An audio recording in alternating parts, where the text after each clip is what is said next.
스카이데일리가 계속해서 단독 기사를 내보내고 있는데요. 그 중국 간첩단 관련해서요. 이 자신 있다는 얘기죠. 지금까지 계속 단독 기사 쏟아내는데 또 나온 게요. 중국 간첩단 검거를 3년 준비했다는 겁니다. 3년 준비했고 노상원이 관여했다. 이런 얘기인데요. 자, 기사를 보니까 아주 굉장히 구체적이에요. 3년 반 전부터 치밀하게 준비했는데 노상원 전 예비역 소장이 국군 정보사령관의 그 시절부터 준비했는지 그 직후인지는 모르겠습니다만은 작전 개입을 인지하고 있다는 게 누구한테 이걸 나왔냐면요.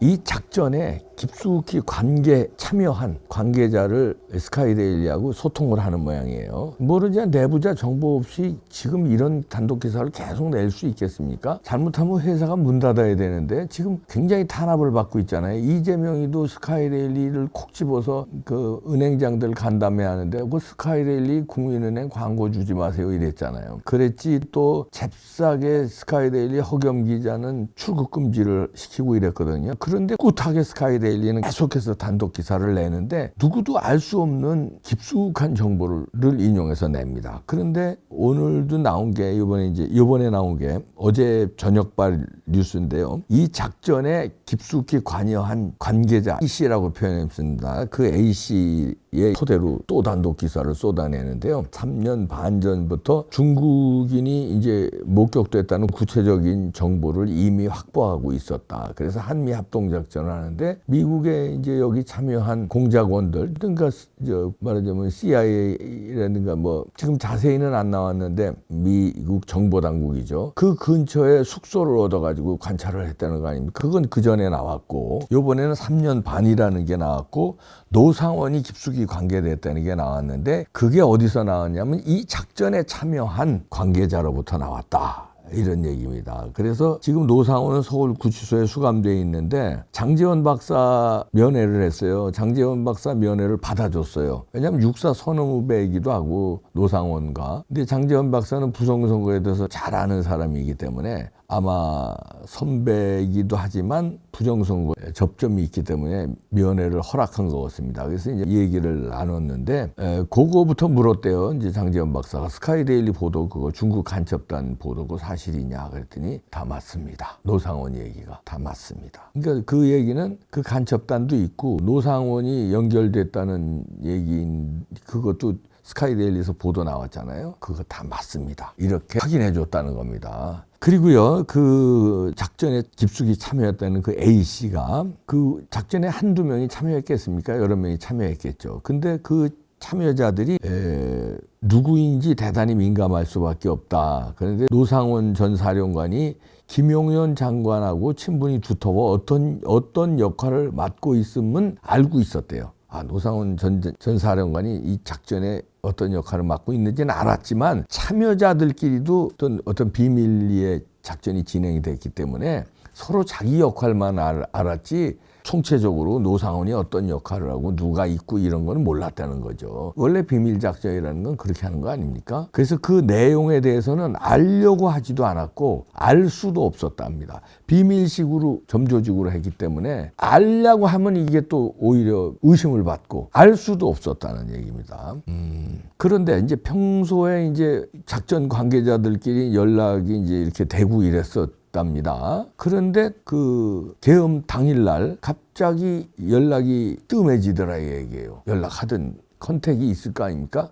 컨택이 안 되더라 이거예요. 그래서 오늘이 D-Day인가 하고 직감할 수 있었다. 그리고 그날 밤에 선포됐다 이런 얘기죠. 그리고서는 뭐 그 다음 날인가요? 바로 그 다음 날인가? 그 다음 날인가? 참여자들이 구속되고 연락이 끊겨서 더는 소통할 수 없었다 이런 얘기를 합니다. 그 작전에 참여했다는 A씨의 정보예요. 그걸 스카이데일리가 이제 그 A씨를 잡고 계속 이 정보를 끄집어내는 것 같아요. 근데 노상원 전 사령관은 세부 일정까지 깨뚫고 있었잖아요. 예를 들어서 뭐 KBS도 보도했지만 노상원 사령관이 밤 9시 30분쯤 문상호 당시 정보사령관에게 전화해서 전 사령관이 현직 사령관한테 전화해서 밤 10시쯤 속보가 나오면 선관위에 인원을 투입해라. 이렇게 지시를 했고, 지시라든지 하여튼 뭐 그렇게 소통을 했고, 다시 전화를 걸어서 10분 정도 지연될 것이다 이렇게 말했다는 거 아닙니까? 그거는 그 사실 20분 정도 지연돼서 10시 한 40분쯤 진짜 계엄이 터진 거 아니에요. 그러니까 노상원 사령관은 이 깊숙한 정보를 다 알고 있었다는 거죠, 계엄에 대해서.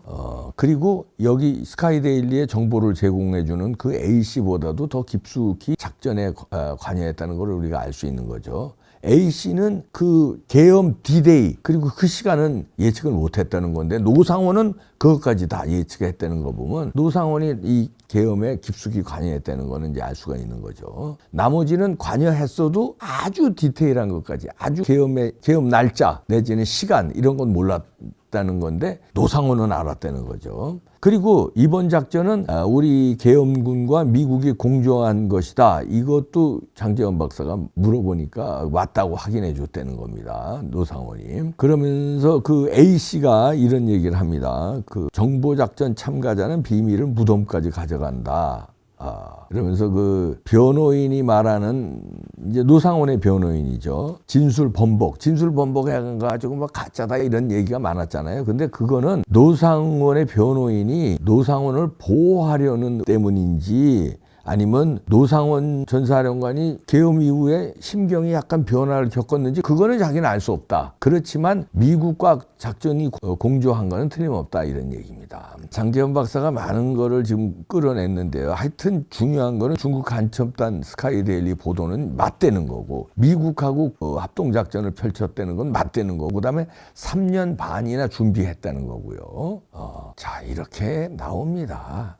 그래서 이제 우리는 그러면 이제 이런 정도면은 우리가 이제 상당한 기대를 모으고 있는데, 근데 화렴점정은 미국에서 한미자 합동작전을 해서 신문을 했더니 이놈들이, 중국에서 온 이 스파이들이 부정선거에 개입했다는 자백을 받아냈다. 이거를 이제 발표만 남았는데, 자백을 했다는 뉴스까지는 스카이데일리에서 했잖아요. 그건 이제 확인이 필요한데 우리는 스카이데일리 보도만 지금 계속 팔로우하고 있는 거예요. 그런데 그거를 확인해 주는 게 이제 노상원의 노상원의 이제 입에서 조금 확인이 된 거고, 그다음에 장제원 박사도 좀 확인해 준 거고, 노상원과 대화하면서. 그다음에 스카이데일리에서 인터뷰한 이씨라는 사람, 이 사람이 깊숙이 관여한 사람 아니에요? 이런 사람의 인터뷰를 통해서 우리가 간접적으로 이게 신빙성이 있구나가 착착착 한 발짝 더 가까이 가는 거죠. 근데 마지막 확인은 역시 미국에서 해야 된다는 건데, 그동안에 기다린 거는 미국의 이제 정보사령탑이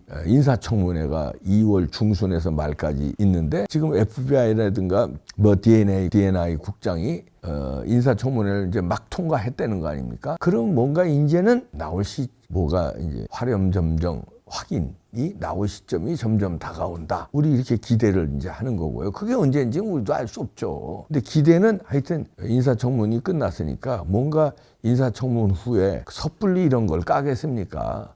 뭐 작전에 의해서, 그 다음에 중국을 다룬 어떤 플랜에 의해서 언제 나올지, 어디까지 밝힐지 이거는 우리가 모르죠. 그러나 기대는 할 수 있다는 거고요. 왜냐하면 스카이데일리에서 이 정도로 깠기 때문에 없던 일로 할 수는 없을 것이다 이런 얘기입니다. 그런데 저는 이제 궁금한 게, 이게 여기서도 스카이데일리 기사도 나왔지만 노상원의 인터뷰도 나왔지만, 그 A씨 작전에 참여한 사람, 이걸 스카이데일리가 정보원으로 딱 잡고 있는데, 이 사람도 얘기를 했지만 이 작전에 참여하고 계엄이 일단 절반의 실패로 돌아간 거 아니에요. 왜냐하면 계엄 해지 의결을 해버렸으니까. 그 다음에 속전속결로 관계자들이 체포됐어요. 노상원 씨도 마찬가지지만. 그러면은 이 선관위 급습한 거에 대해서 수사가 이렇게 빨리 이루어졌어. 저는 그게 아니라 국정원이라든지 아니면 이 정보기관이 거기에도 좌파가 있잖아요. 이 터지자마자 이거 왜 선관위를 급습했지? 이러고 바로 도청이라든가 아니면 뭐 이런 첩보를 알기 위해서 바로 역작전이죠. 이쪽은 계엄을 통해서 부정선거를 밝히자는 작전이었고, 한미 공조 작전이었고. 근데 주사파는 어디 중국의 비호, 북한의 비호를 받는 주사파의 어떤 그룹이 있다면, 그 그룹이 국정원도 있고 방첩사에도 있고 있을 거 아닙니까? 거기서는 계엄이 떨어지자마자 한 대 얻어맞고 반격에 개엄을 해. 가만히 있어봐. 야, 이거 했는지, 야, 이거 쑤셔봐. 예를 들어서 중국에서라든지 쑤셔봐. 그랬더니, 선관위를 먼저 쳤네? 야, 그럼 부정선거 잡겠다는 건데, 이거 어떤 놈들이 어떻게 쑤셨는지 알아봐. 관여한 자는 바로 체포. 그 다음에 누굽니까? 공수처를 이용해서 공수처, 그 다음에 수사본부 이용해서 이게 부정선거가 확실시되고 이러면 골치 아파지니까 이게 확실시되기 전에 관계자들, 계엄의 관계자들 빨리빨리 체포해. 이런 그 작전이 나온 게 아닌가. 그래서 공수처는 오동훈이는 어떤 커넥션이 있는지 모르지만 무리하게 대통령 체포 작전에 들어갔고 그다음에 특별수사본부인지 뭔지는 그렇게 대통령 체포하려고 말도 안 되는 이제 짓을 벌이고 그다음에 관계자들 노상원부터 시작해서 관계자들 김용현 장관이라든지 순식간에 체포를 했잖아요. 그거는 뭔가 반대 작전도 일어나지 않았나. 그 정도는 이제 예상할 수 있습니다. 왜냐하면 우리가 생각하는 그 첩보의 세계가 아니에요. 우리가 생각하는 영화에서 나오는 그 정도가 아니라 그걸 훨씬 뛰어넘는 첩보의 세계예요. 한미 공동작전을 하면은 얻어맞은 쪽에서는 삽시간에 자기들이 코너에 몰리게 생겼으니까 역작전을 바로 반대 카운터 펀치를 날리기 위해서 작전을 또 펼칩니다. 거기에는 또 중국이 연결돼 있고 다 이런 거예요. 중국이 예를 들어서 부정선거를 뒤에서 다 조종한 게 지금 드러나는 순간인데 드러나기 직전인데 이게 드러나면 어떻게 되겠어요. 중국이 작살나고 이 중국과 내통한 여기에 부정선거 세력은 사형이에요. 그러면 역작전이 긴급하게 왜냐하면 살기 위해서 역공작전이 들어가죠. 그 역공작전에 공수처를 이용하고 특별수사본부를 이용해서 체포작전에 막 들어간 거 아니냐. 그랬더니 이 민주당이 또 수상한 게 윤석열 대통령 무리하게 구속한 그 공수처.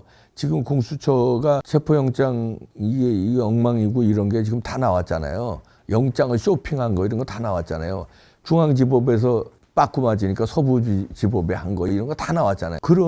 그런데도 조심해야 되는데 해놓고 민주당은 지금 공수처에 수건을 풀어줄 법안을 냅니다. 이게 윤석열 대통령 구속의 대가 아니냐.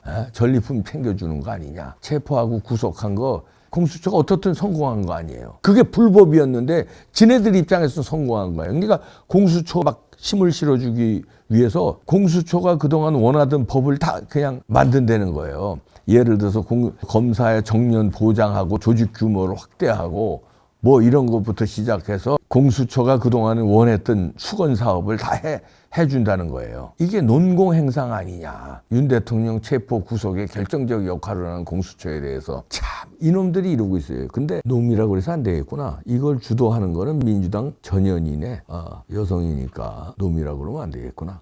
그리고요, 임기 정년을 만 63세까지 공수처 보장해주고, 공수처 설치 및 운영에 관한 법률, 이거 개정해서요, 공수처 검사 임기 3년으로 하되 3회 연임이 가능해서 2년까지 근무할 수 있게 하고요, 아주 예산도 아주 넉넉하게 줄 수 있는 예산 투입이, 그 편성도 공수처가 주도적으로 하게 하는 이런 거. 그 다음에 공수처 검사 정원도요, 25명에서 10명으로 2배 확대하고요, 수사관도 40명에서 60명으로 증원하고요. 완전히 공수처를 그냥 신주단지로 키우려는 작업을 하네요. 이렇게 역공작전에 그 후속 부대가 또 민주당이에요. 이렇게 해서 공수처가 지금 코너에 몰렸죠. 오동훈이 지금 구속돼야 할 판이에요. 그러면 잠잠히 있는 게 아니라 역공작전을 펼치는 거야. 공수처를 또 막 살려줘요. 구속되게 생겼는데도. 이런 지금 전쟁입니다. 와, 공수처는 지금까지 출범한 지 한 4년 됐는데 813억 예산을 썼는데 공수처가 직접 기소한 사건은 지금 4년 동안에 4건 뿐입니다. 이런 놈의 공수처, 없애야 되는 공수처를 민주당이 더 키워준다는 거예요. 와, 전쟁이에요, 이래. 거기에 헌재는 또 놀아나고 있는 거고요. 이래서 윤석열 대통령이 계엄을 한 겁니다.